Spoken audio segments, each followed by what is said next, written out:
ಶ್ರೀ ಗುರುಭ್ಯೋ ನಮಃ. ತ್ರೇತೆಯಲ್ಲಿ ರಘುಪತಿಯ ಸೇವೆ ಮಾಡುವೆನೆಂದು ವಾತಸುತ ಹನುಮಂತನೆಂದೆನಿಸಿದ, ಪೋತ ಭಾವದಿ ತರಣಿ ಬಿಂಬಕ್ಕೆ ಲಂಘಿಸಿದ ಈತೆಗಣೆಯಾರು ಮೂರ್ಲೋಕದೊಳಗೆ. ವಿತ್ ದಿಸ್ ಪದ್ಯ, it marks the beginning of Hanumanta Avatara. Hanuman lives in everyone's heart. Here are the padyas which describes the magnanimity of Hanumanta. Well, the padya says this: ತ್ರೇತೆಯಲ್ಲಿ ರಘುಪತಿಯ ಸೇವೆ ಮಾಡುವೆನೆಂದು ವಾತಸುತ ಹನುಮಂತನೆಂದೆನಿಸಿದ.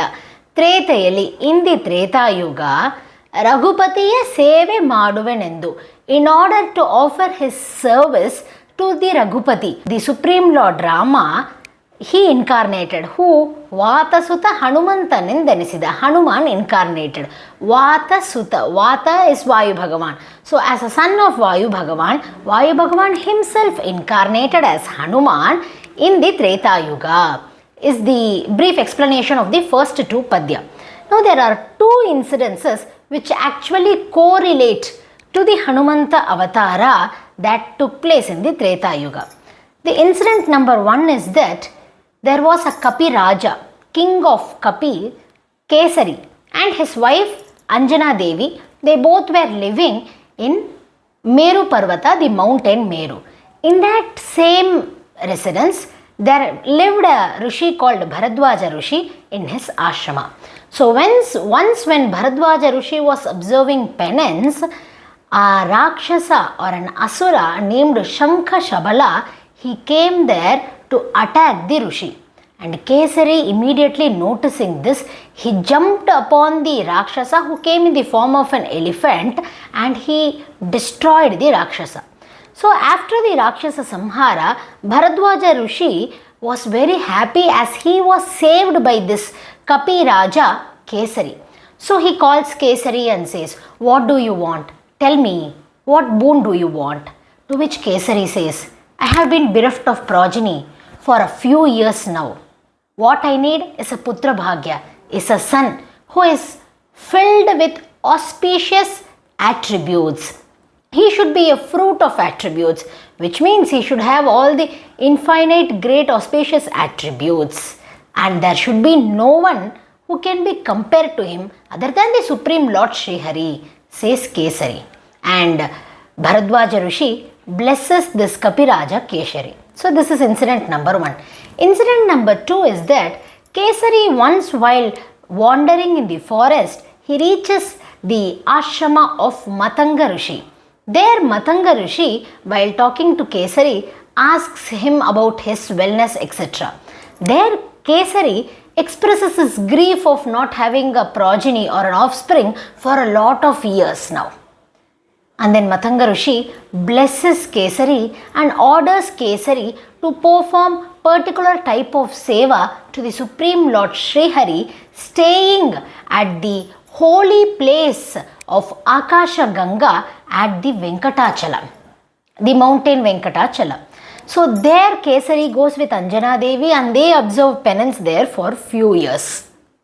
After this, the fruit of both the incident together is the incarnation of Hanuman in Anjana Devi through Kesari happened. So Tretayali, in Treta Yuga, Raghupatiya seve maduvenendu. This is a very important line in this padya because the major aspect or the reason behind the incarnation of Hanuman is the service to the Supreme Lord Sri Hari, who incarnated as Rama. That's what here Sripadarajaru says. Raghupatiya seve maduvenendu Vatasuta Hanumantanendenisida. As Hanuman, Vayu Bhagavan incarnated. Pota bhavadi tarani bimbage langisida. Pota means a child, innocent child. Pota bhavadi, to show that he is in his childhood, tarani bimbage langisida. Hanuman leaped or jumped towards the tarani bimba. Langisida is jump and tarani bimba means Surya Mandala. Tarani is Surya, tarani bimba means Surya Mandala. So Hanuman leaped towards the Surya Mandala. Now here also the familiar story that we know is that Hanuman, when he was very small child, he thought Surya to be a fruit, and in order to capture the fruit, he just jumped from Bhumi. This is a popular story we have heard. But the fact is that Hanuman is the incarnation of Vayu Bhagavan. Vayu Bhagavan can never have illusion. He has attained Aproksha Jnana long before. So here, Vayu Bhagavan cannot have this illusion of thinking Surya as a fruit. So the reason behind him leaping towards the Surya is this. So when sunrise happened, behind the Surya, Rahu came to capture the Surya. So noticing this Rahu, who is evil, and Hanuman, who cannot tolerate evilness, he jumped to control Rahu so that Rahu does not capture Surya. And Rahu, seeing the flying Hanuman, he just ran away from there frightened and went and complained to Indradeva. There Indradeva came and hit Hanuman with his Vajrayudha on his cheeks. So for a few seconds, Hanuman fell, losing his consciousness in the ground. Vayu Bhagavan comes, he takes Hanuman, places him in his lap. For a few seconds, Vayu Bhagavan, who was actually angry, because Hanuman is none other than the avatar of Vayu Bhagavan himself, who was angry, he just withholds his breath. And for a few seconds, the entire functionality of the universe stops. Brahmadeva comes there and pacifies Hanuman, and he touches Hanuman, and with that, Vayu Bhagavan too releases his breath, and the functionality of the universe again comes. This shows the power of Vayu Bhagavan and his incarnation Hanuman. Indra too comes there, and as the cheeks of Hanuman was swollen with the hit of Vajrayudha from Indra, Indra names him as Hanuman. Hanu is the cheeks. As he has swollen cheeks, he was named as Hanuman, and Brahma too agrees to it, as this marks remembrance of the great power of Hanuman, who at the age of 15 days old can leap from Bhuloka to the Surya Mandala. So such an extraordinary valor was shown by Hanuman at a very small age. And now when we say 15 days, it is a thing that should be thought actually. So Hanuman Jayanti, Hanuman was born on Chaitra Paurnima. And 15 days after comes the Chaitra Amavasya.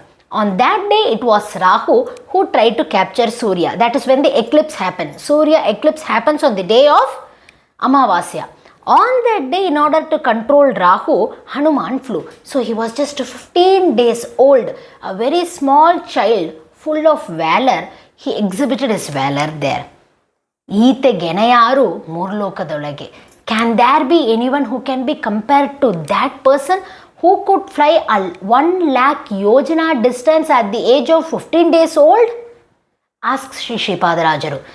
His description of Sundarakanda, where he leaps 100 yojana ocean, is not at all a big deal, as he, when he was just 15 days old, has leaped to 1 lakh yojana towards the Surya Mandala himself, says Sripadarajaru.